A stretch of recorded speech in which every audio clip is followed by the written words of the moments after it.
Alhamdulillahi Rabbil Alamin, wassalatu wassalamu ala al-mabu'uthi rahmatan lil alamin, nabiyina Muhammad wa ala alihi wa sahbihi wa man tabi'ahum bi ihsanin ila yaumiddin, amma ba'd.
Ikhwani fillah, rahimani wa rahimakumullah.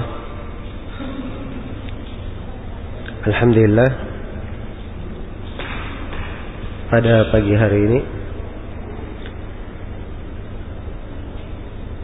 kita bersyukur kepada Allah Subhanahu wa taala masih diberi kesempatan untuk menunaikan kewajiban kita salat subuh secara berjamaah. Dan di pagi ini ada beberapa hal yang baik untuk kita saling ingat mengingatkan di dalamnya.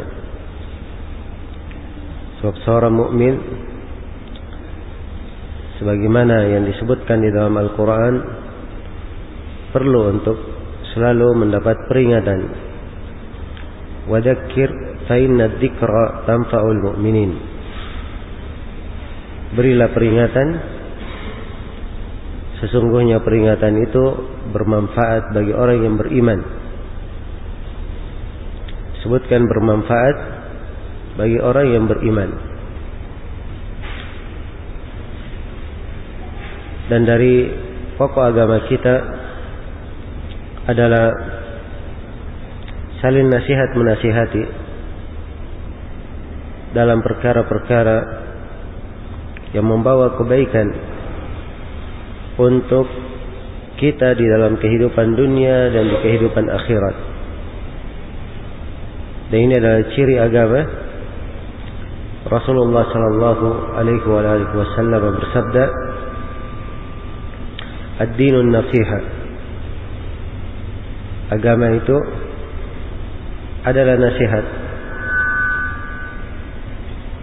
Di sebuah riwayat diulangi 3 kali. Ad-dinun nasiha, ad-dinun nasiha. Agama adalah nasihat, agama adalah nasihat, agama adalah nasihat. Kemudian para sahabat bertanya, "Qulna liman ya Rasulullah?" Kami bertanya, untuk siapa wahai Rasulullah nasihatnya? Atau bagaimana nasihat itu? Kata beliau, lillahi wa li rasulihi wa li kitabihi wa lil mu'minina, lillahi wa rasulihi wa li kitabihi wa li a'immatil muslimina wa ammatihim. Nasihat berkaitan dengan Allah, nasihat berkaitan dengan Rasulnya,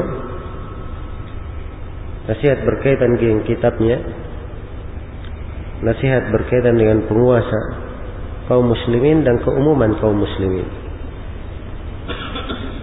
Adapun yang berkaitan dengan kitab Allah,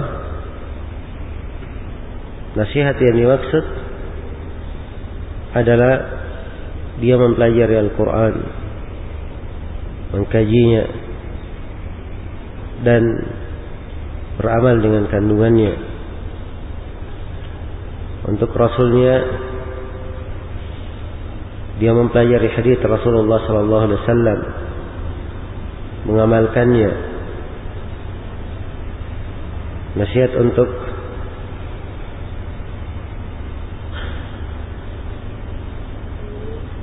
kitabnya adalah kalau nasihat untuk yang pertama tadi nasihat untuk Allah, ia selalu berada di atas ketaatan kepada Allah, meninggalkan segala yang dilarang dan melihat segala perkara yang ditentukan oleh Allah Subhanahu wa taala untuk dilaksanakan. Wali kitabihi, dan nasihat untuk kitabnya, yaitu menjaga kitab tersebut, mempelajarinya, menghafalkannya. Dan nasihat untuk para imam kaum muslimin adalah memberikan wejangan kepada mereka kepada hal yang baik, mendoakan kebaikan untuk mereka, mengarahkannya kepada hal yang dicintai dan diridhai oleh Allah. Dan nasihat untuk kaum muslimin secara umum adalah perhatian terhadap perkara mereka, saling bahu-membahu dalam kebaikan dan ketakwaan. Maka agama adalah nasihat, dibangun di atas nasihat.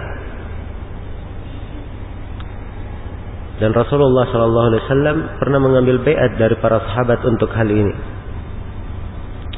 Di dalam hadits Jarir bin Abdullah al-Bajali, riwayat Muslim atau riwayat Bukhari dan Muslim, beliau berkata, bay'ana Rasulullah SAW ala sam'i wa ta'ah wa nushi li kulli muslim. Kami membaiat Rasulullah SAW untuk mendengar dan taat kepada penguasa dan untuk menasihati setiap muslim. Iya. Maka harusnya selalu ada pada diri kita saling ingat mengingatkan terhadap pokok-pokok agama, saling berwasiat dengan wasiat-wasiat yang bisa dijadikan sebagai pegangan di dalam kehidupan. Maka di sini ada beberapa wasiat yang saya wasiatkan kepada diri saya dan kepada seluruh hadirin. Yang pertama adalah keikhlasan di dalam berucap dan di dalam beramal. Sebab ikhlas adalah modal segala kebaikan, dan dia adalah pokok dari agama. Allah Subhanahu wa taala berfirman, "Wa ma umiru illa liya'budullaha mukhlishina lahuddin." Tidaklah mereka diperintah kecuali untuk mengikhlaskan agama, untuk beribadah kepada Allah dalam keadaan mengikhlaskan agama hanya untuknya. Dan Allah Subhanahu wa taala tidak menerima kecuali agama yang ikhlas. Allah berfirman, "Ala lillahi ad-dinul khalis." Ketahuilah bahwa milik Allah agama yang ikhlas itu.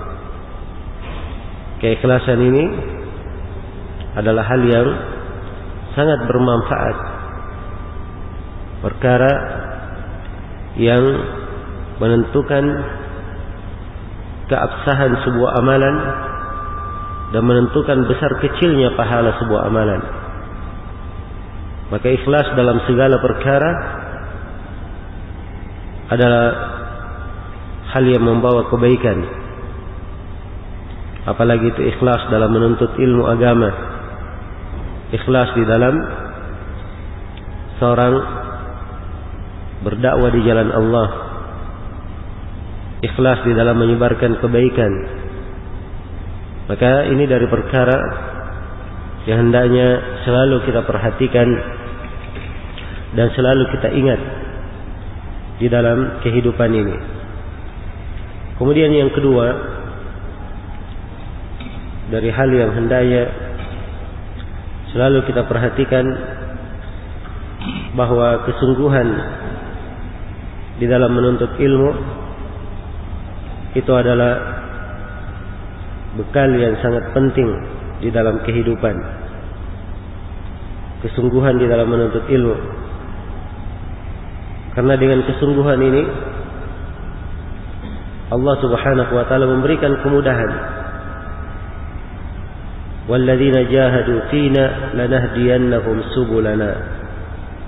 Orang-orang yang bersungguh-sungguh di jalan kami, sungguh kami akan memberikan kepadanya petunjuk menuju kepada jalan-jalan kami.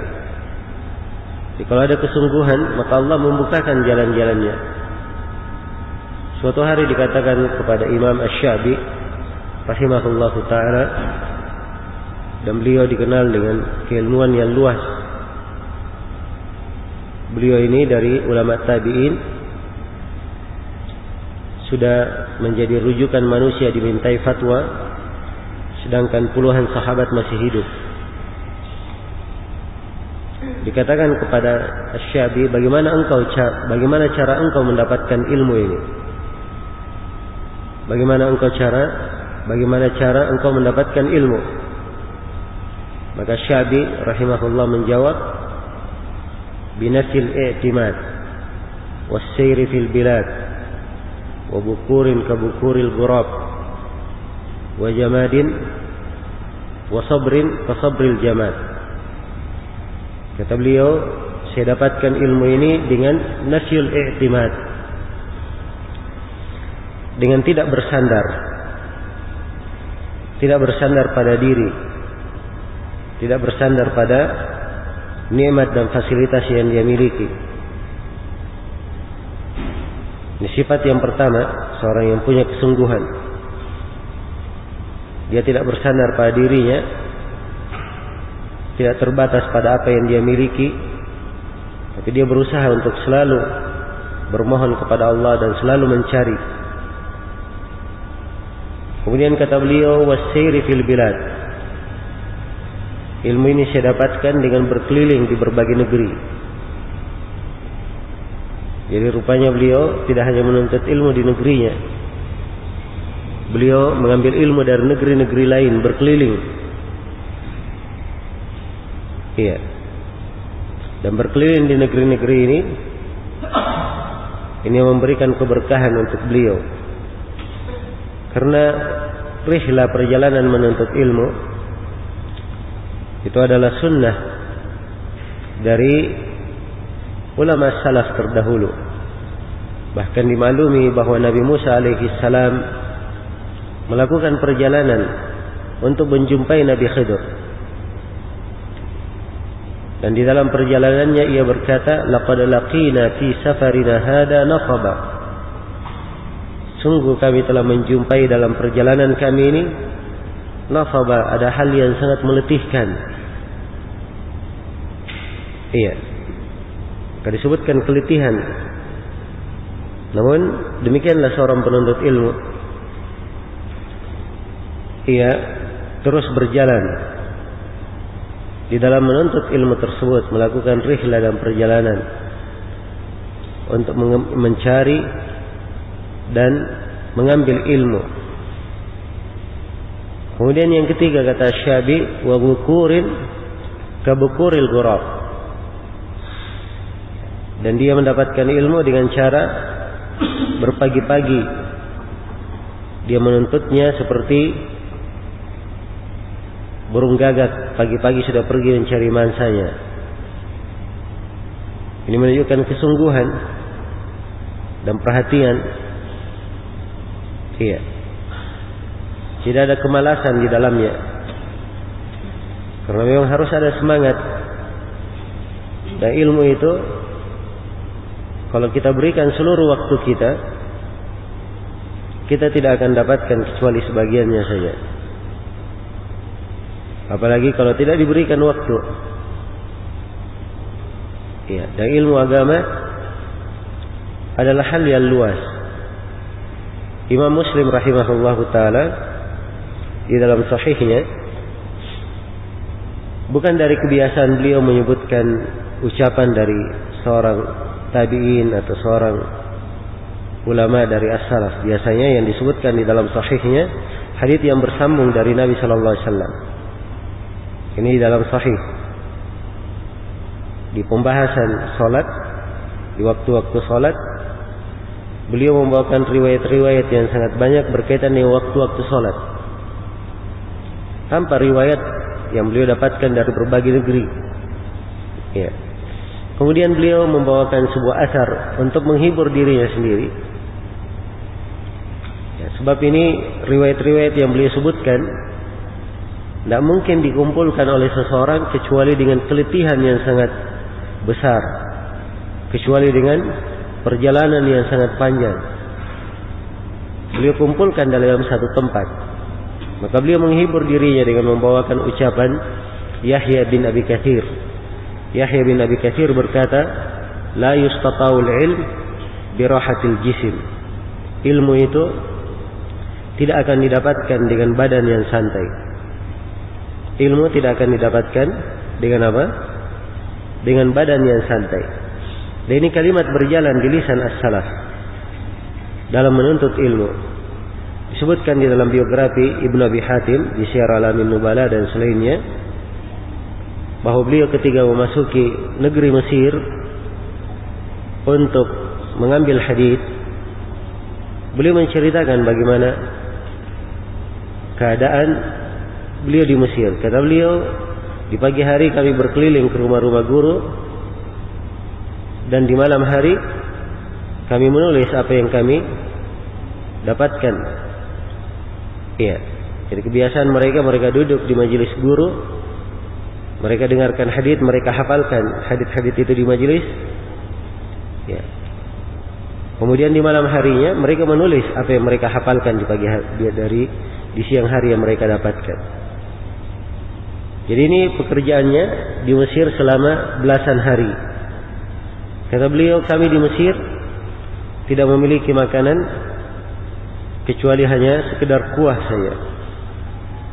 Ya, bukan tidak mampu mencari makanan yang lain, tapi memang waktunya hanya untuk itu saja. Nah, sebagian ulama kita dari kecenderungan mereka terhadap waktu, kadang, ini bukan seluruh keadaan, kadang mereka pun menghemat waktu di dalam makan. Sampai disebutkan di dalam biografi Ibnu Aqil Al-Hambali rahimahullah. Dan Ibnu Aqil Al-Hambali ini kenal menulis kitab dalam Al-Funun 500 jilid lebih. Ya. Kira-kira bisa dibayangkan bagaimana umur beliau manfaatkan di dalam apa? Di dalam kebaikan ini. Ya, sangat berberkah sekali. 500 jilid beliau tulis. Ya. Ibnu Aqil Al-Hambali disebutkan, ya, kadang orang kalau makan roti, beliau tidak makan, tapi rotinya dimasukkan ke dalam air sampai menyatu dengan air supaya dia minum sekaligus. Ya, mengunyah saja tidak punya banyak waktu beliau. Ya, mengunyah saja kadang tidak punya banyak waktu. Dan ini dari kebiasaan as-salaf terdahulu yang menyebabkan Allah Subhanahu wa taala memberkahi waktu mereka dan memberikan kepada mereka ilmu yang banyak. Maka kelanjutan dari kisah Ibnu Abi Hatim tadi, suatu hari kata Ibnu Abi Hatim, kami mendatangi rumah seorang guru. Begitu sampai di depan rumah guru, dikatakan bahwa gurunya sedang sakit. Iya. Maka Ibnu Abi Hatim pun kembali bersama seorang kawannya. Dan mereka melewati pasar, beli seekor ikan untuk dimakan. Iya. Begitu sampai di rumah, belum lagi ada kesempatan mengolah ikannya, tiba-tiba ada yang memberitahu bahwa ada guru yang baru datang ke kota Mesir. Iya. Sebab di masa dahulu alim ulama berkeliling ke negeri-negeri. Selain dari memberikan manfaat, mereka juga mengambil ilmu dari ulama yang lainnya. Iya. Dan ini dilakukan oleh para ulama hingga Imam Ahmad rahimahullah. Dan beliau sudah berumur dan mempunyai kedudukan, dikenal di tengah manusia. Kadang beliau bekerja untuk mengumpulkan biaya. Setelah itu beliau berangkat menuntut ilmu. Iya. Dan ini masyhur dari kisah beliau. Maka begitu dikatakan kepada Ibnu Abi Hatim dan kawannya bahwa ada guru yang baru datang, mereka pun segera menuju ke tempat guru itu. Sehingga ikan yang dibeli tadi belum disentuh, dibiarkan saja. Kata Ibnu Abi Hatim, kami biarkan selama 3 hari, tidak ada kesempatan menyentuhnya. Ya, 3 hari. Karena khawatir rusak, akhirnya ikannya dimakan mentah sama Ibnu Abi Hatim. Kemudian beliau sendiri berkata, la yastata'ul ilm bi rahatil jasad. Sungguhnya ilmu itu tidak bisa didapatkan dengan jasad yang santai. Iya. Inilah sebagian dari kesungguhan para ulama kita dalam menuntut ilmu, di dalam mempelajari ilmu agama. Dan hal yang seperti ini ada di dalam sirah para sahabat. Nabi sallallahu alaihi wasallam punya kesungguhan di dalam mendidik dan mengajari para sahabatnya. Sampai suatu hari di dalam hadis Umar bin Khattab yang diriwayatkan oleh Imam Muslim, Rasulullah sallallahu alaihi wasallam setelah salat subuh beliau naik ke atas mimbar. Ya. Setelah salat subuh beliau naik ke atas mimbar. Kemudian memberikan nasihat, memberikan hadis kepada para sahabat hingga masuk waktu duhur. Kemudian beliau turun dari mimbar mengimami para sahabat untuk salat duhur. Setelah itu beliau naik lagi ke atas mimbar. Ya. Terus beliau berbicara hingga masuk waktu asar. Beliau turun menunaikan salat asar, mengimami para sahabat, kemudian beliau naik lagi hingga waktu maghrib. Ya, perhatikan semangat dari Rasulullah sallallahu alaihi wasallam. Iya. Maka kata sahabat yang menyampaikan hadis ini, yang paling banyak ilmu di antara kami adalah siapa yang paling cepat menghafal apa yang disampaikan oleh Rasulullah sallallahu alaihi wasallam. Dan ini keseriusan dan semangat. Keseriusan dan semangat. Jadi dimaklumi dari sirah Rasulullah SAW semangat. Demikian pula dari sirah para sahabat. Ya. Mungkin kita semua mendengar cerita Ahlus Suffah, yang mereka ini mulazamah di masjid untuk selalu dekat dengan Rasulullah SAW. Ya. Sampai suatu hari Abu Hurairah ditanya,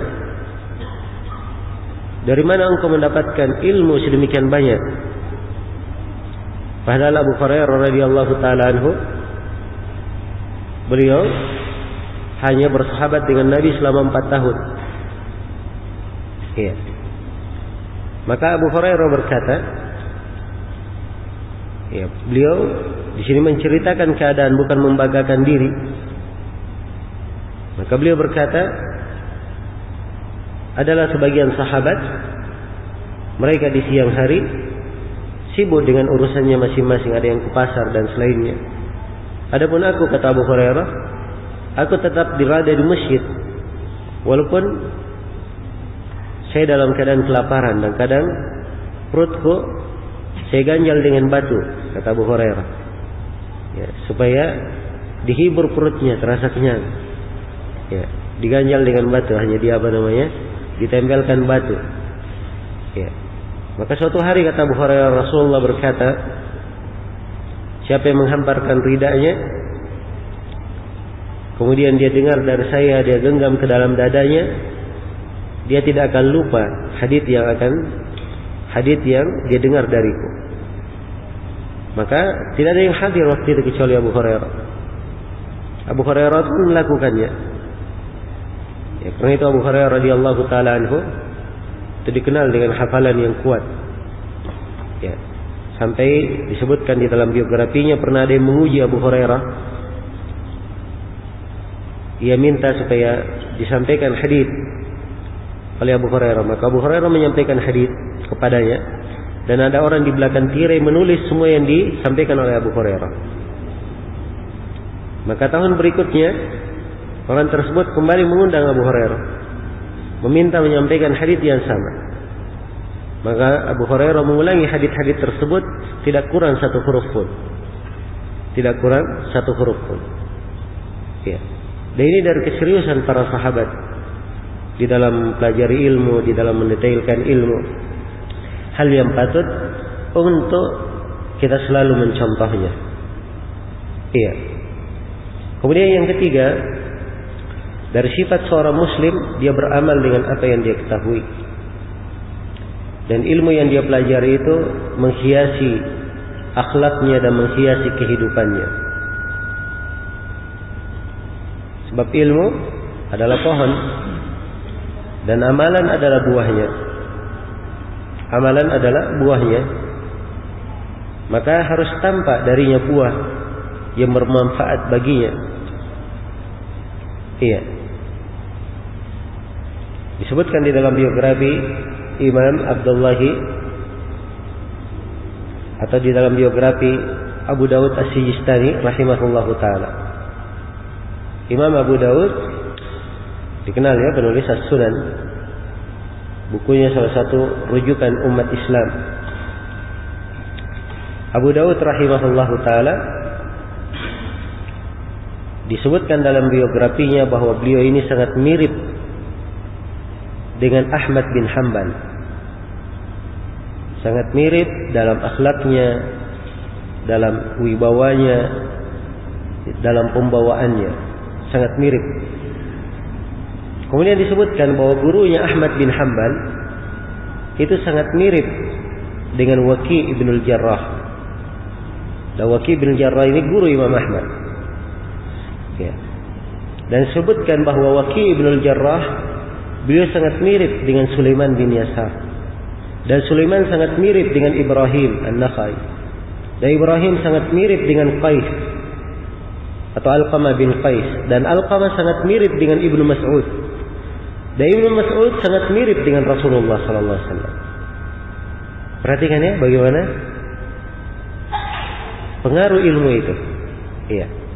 Pengaruh ilmu tersebut bukan hanya sekedar riwayat saja bersambung sampai kepada Nabi, tapi juga akhlak dan pembawaan mereka bersambung kepada Nabi sallallahu alaihi wasallam.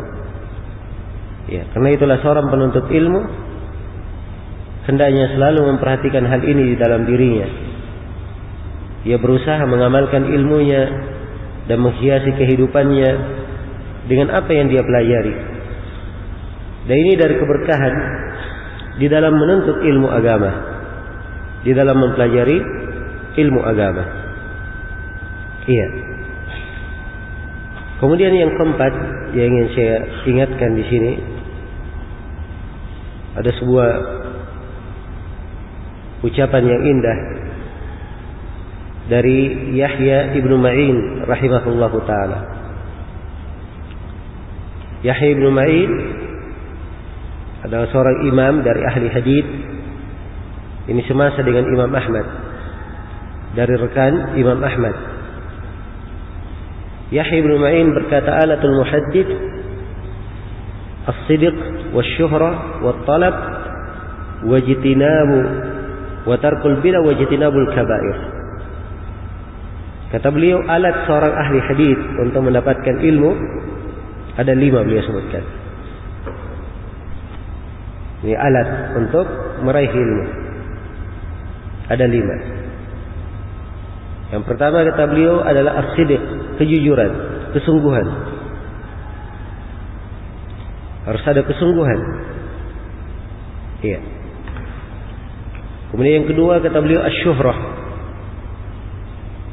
kemasyhuran.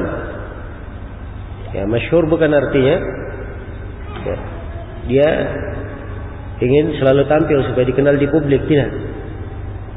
Tapi memang syuhra karena dia menuntut ilmu di mana-mana, orang mengenalnya, berada di mana-mana. Karena memang dia berkeliling mencari ilmu. Iya. Ini maksudnya syuhra di sini. Kemudian yang ketiga kata beliau wat-talab.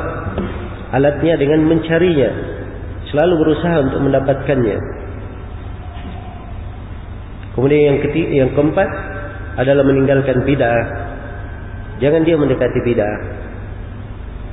Sebab seorang kapan sudah merasakan bid'ah, maka akan dicabut nikmatnya ilmu dari hatinya. Akan dicabut nikmat ilmu itu dari hatinya. Kemudian yang kelima kata beliau, wajtinabul kabair, dan dengan meninggalkan dosa-dosa besar. Seorang penuntut ilmu selalu mensucikan dirinya, membersihkan jiwanya, tidak mendekati hal-hal yang dibenci oleh Allah Subhanahu wa taala. Kata Ibnu Mas'ud radhiyallahu taala anhu, "Inni la ahsibu ar-rajul la yansa syai'an li dhanbin fa'alahu." Saya menyangka seorang lelaki itu dia lupa sesuatu karena dosa yang dia lakukan. Karena dosa yang dia lakukan. Maka seorang penuntut ilmu ini 5 perkara menurut Ibnu Ma'in diperlukan. Hal yang dia perlukan agar supaya ia mendapatkan ilmu tersebut. Mendapatkan ilmu tersebut. Dan dimudahkan untuk menuntut ilmu. Iya. Maka ini sejumlah perkara yang penting untuk kita perhatikan di dalam menuntut ilmu. Dan harus diketahui bahwa kejujuran dalam segala sesuatu, kesungguhan di dalam sesuatu, ini adalah hal yang sangat indah. Seorang yang jujur itu kebaikan yang paling baik untuknya. Allah Subhanahu wa taala berfirman, "Falau shadaqullaha lakana khairan lahum." Andai kata mereka jujur kepada Allah, maka sungguh itu yang paling baik untuk mereka. Katakan yang paling baik untuk mereka. Kejujuran ini, kesungguhan harus tertanam di dalam diri. Kapan seorang punya kejujuran pada dirinya, dia jujur di dalam beramal, jujur di dalam beramal, maka Allah Subhanahu wa taala akan memberikan kepadanya perkara sebagai balasan untuk kejujurannya. Iya. Sini saya ingin menyebutkan 2 kisah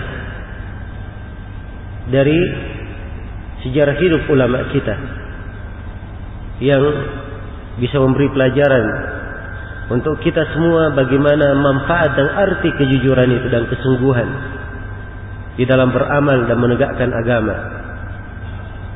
Disebutkan di dalam biografi Imam Abu Zur'a Ar-Razi. Nama beliau Ubaidullah bin Abdul Karim. Ini seorang ahli hadis di masanya, di tingkatan guru Imam Al-Bukhari dan Imam Muslim. Imam Muslim meriwayatkan dari Abu Zur'a Ar-Razi di dalam sahihnya. Abu Zur'a Ar-Razi ini semasa dengan Imam Ahmad. Iya. Ketika Abu Zur'a Ar-Razi akan meninggal di keadaan sakratul maut, beliau dikunjungi, dijenguk oleh ahli hadis, rekan-rekan beliau. Dikunjungi oleh Muhammad bin Muslim bin Warah, Abu Hatim Ar-Razi, Al-Mundhir bin Syadan, dan selainnya dari ahli hadis. Ya.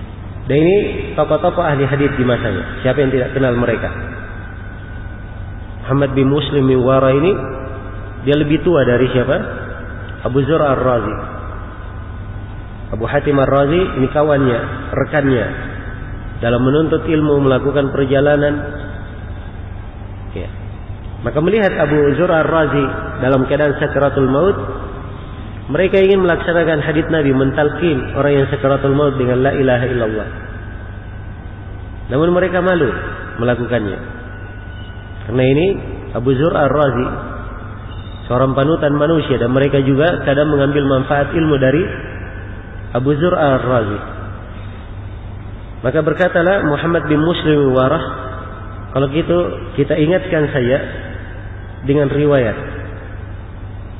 Ya, maka mulailah Muhammad bin Muslim bin Warah menyampaikan sanadnya.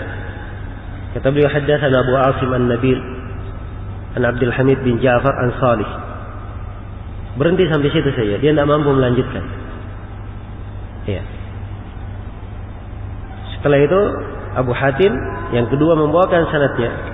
Kata beliau haddatsana Muhammad bin Bashar qala haddatsana Abu Asim An-Nabil an Abdul Hamid bin Ja'far an Salih. Hampir situ saja. Yang lainnya juga seperti itu.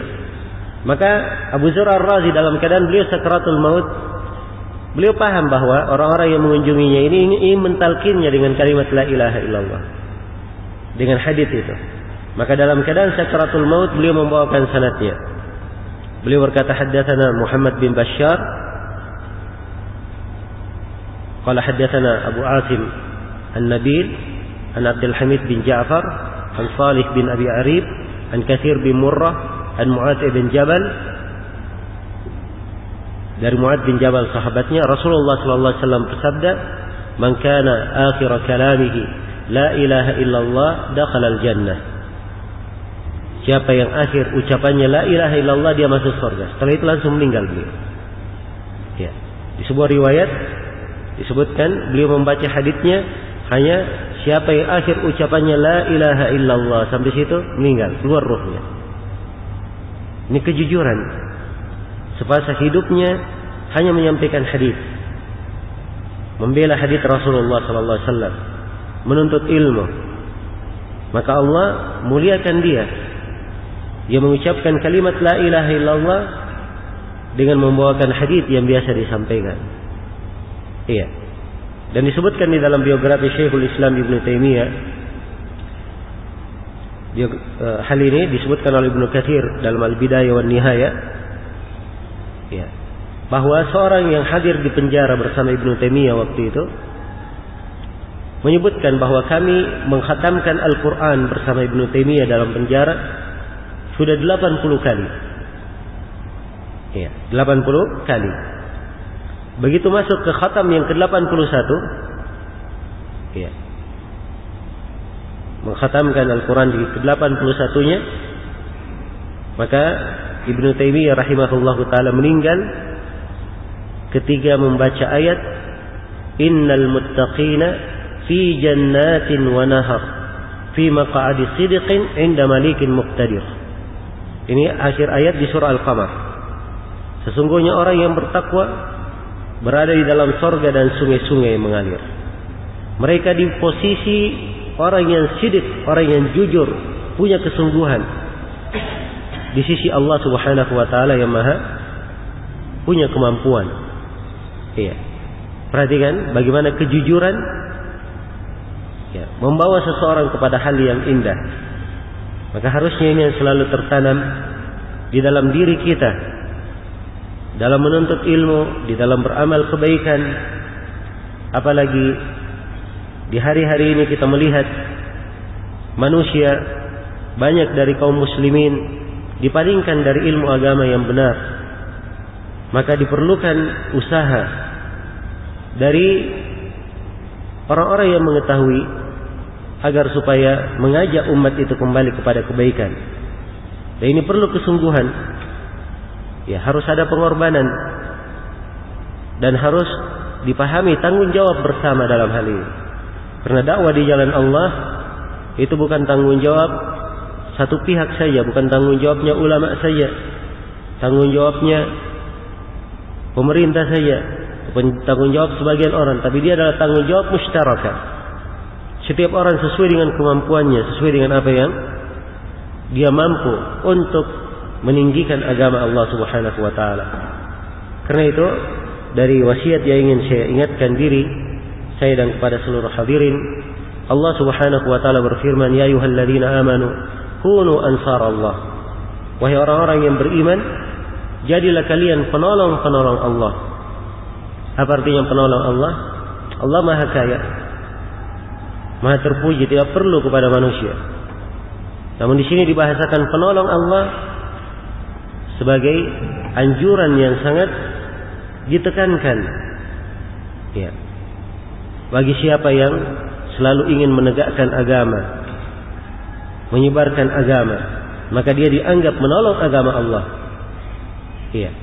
Kita dipanggil untuk hal ini, untuk menjadi penolong-penolong agama Allah Subhanahu wa taala.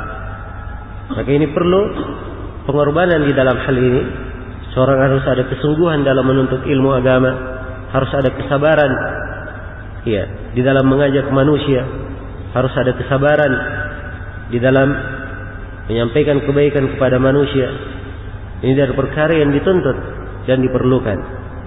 Kemudian ikhwani fillah, hikmah di dalam beragama, hikmah di dalam menyampaikan agama, itu adalah hal yang sangat penting sekali. Ya, sebab ini adalah dasar di dalam dakwah. Allah memerintah kepada nabinya, ud'u ila sabili rabbika bil hikmah. Berdakwalah kamu di jalan Rabbmu dengan hikmah. Dan hikmah itu artinya meletakkan segala sesuatu pada tempatnya. Itu yang disebut dengan hikmah. Iya. Meletakkan segala sesuatu pada tempatnya. Dan hikmah itu adalah mempermudah agama ini dipahami oleh manusia. Karena itu Nabi SAW ketika mengutus 2 duta besarnya ke Yaman untuk mengajari manusia, Nabi berpesan kepada keduanya, yassira wa la tu'asyira, yassira wa la tu'assira, basyira wa la tunassira, wa tatawa'a wa la takhtalifa. Ini wejangan yang sangat agung. Nabi berkata kepada 2 orang sahabat yang diutus ke Yaman, yaitu Mu'adz bin Jabal dan Abu Musa al-Asy'ari, hendaknya kalian berdua mempermudah, jangan kalian mempersulit. Hendaknya kalian berdua memberi kabar gembira, jangan kalian membuat orang lari. Dan hendaknya kalian berdua saling pengertian, jangan kalian berselisih. Iya. Ini wejangan Nabi sallallahu alaihi wasallam di dalam membangun dakwah dan di dalam mengerjakan sebuah kegiatan kebersamaan dalam rangka menegakkan ketaatan dan agama Allah Subhanahu wa taala. Kita perlu mempermudah. Sebab ilmu itu adalah at-taysir. Ilmu itu adalah bagaimana dia mempermudah orang memahami agama tersebut, mudah dia menerimanya. Itu yang namanya ilmu. Adapun kalau mempersulit, semua orang bisa mempersulit. Ya, tapi ilmu itu bagaimana dia sampaikan dengan cara yang mudah, orang menerimanya. Ya. Dia pandai meletakkan segala sesuatu pada tempatnya, diberikan ilmu yang kecil sebelum besarnya. Ya, dia berikan ilmu yang sekiranya itu memperbaiki keadaannya, melepaskan orang tersebut dari api neraka dan seterusnya dari dasar-dasar yang hendaknya diperhatikan dalam penyampaian ilmu. Maka yassira wa la tu'assira, permudahlah, jangan kalian mempersulit. Basyira wa la tunassira, beri kabar gembira. Ini pokok penting. Orang yang belajar agama itu harus menampilkan bahwa agama yang dia pelajari adalah hal yang membawa kabar gembira untuknya, membawa kebaikan untuknya, bukan hal yang membuat orang lari. Ya. Sebab membuat orang lari dari agama ini adalah hal yang dicela. Hal yang dicela. Harusnya sebagaimana kita cinta kebaikan pada diri kita, maka harusnya kita selalu berpikir bagaimana kebaikan ini dirasakan juga oleh orang yang lain. Ya, di masa ini kebanyakan manusia tidak mengetahui tuntunan agama yang benar, bukan keras kepala. Kebanyakannya tidak mengetahui. Kalaupun ada yang keras kepala atau ada yang kelihatannya menentang, itu dibangun di atas dasar kebiasaan-kebiasaan yang sudah mengakar di tengah mereka. Iya. Bayangkan dari kecil terdidik seperti itu, tiba-tiba saya sampaikan kebenaran yang menyelisihi kebiasaan mereka, maka ini kebenaran sulit diterima. Asalnya sesuatu yang sudah mengakar sampai kebenaran sulit diterima. Kalau ditambah lagi dengan gaya penyampaian kebenaran yang berat, akhirnya kebenaran ini beratnya diterima menjadi kuadrat pangkat 2. Iya. Ada yang kadang sebagian jadi kuadrat pangkat 3 malah. Iya. Karena itu harus dijaga bagaimana menyampaikan ilmu itu dan memudahkan ilmu itu, agama itu diterima oleh manusia. Iya. Dan alhamdulillah agama kita penuh dengan kemudahan, penuh dengan hikmah. Tapi di sinilah pentingnya seorang itu menuntut ilmu. Sebab semakin dalam ilmu seseorang, maka ia akan semakin mampu mendudukkan dan menggambarkan kemudahan agama, dan akan semakin mampu ia berlaku hikmah di dalam segala perkara. Iya. Dan di sini penting untuk melihat dan mencontoh para alim ulama, bagaimana mereka berdakwah dan bagaimana mereka menyampaikan. Karena dari keadaan mereka, ya, kita akan mengambil pelajaran-pelajaran yang sangat berharga. Dan ini pokok yang hendaknya selalu dipahami, perkara yang hendaknya selalu dimengerti. Iya. Kemudian Nabi sallallahu alaihi wasallam melanjutkan wejangannya, kata beliau, wala watatawa'a wala takhtalifa. Hendaknya kalian berdua saling pengertian dan jangan kalian berselisih. Iya. Perselisihan adalah hal yang tidak baik. Hal yang tidak baik. Ya. Selalu membawa dampak yang negatif. Dan perselisihan ini adalah perkara yang membuat syaitan bergembira. Membuat syaitan bergembira. Biasanya untuk orang yang mengenal tauhid, syaitan tidak akan menyesatkannya dari arah tauhid, sebab dia tidak mampu. Putus asa sudah syaitan. Tapi cara syaitan untuk memecah belah atau cara syaitan untuk menyesatkan manusia yang bertauhid, Rasulullah kabarkan di dalam haditsnya.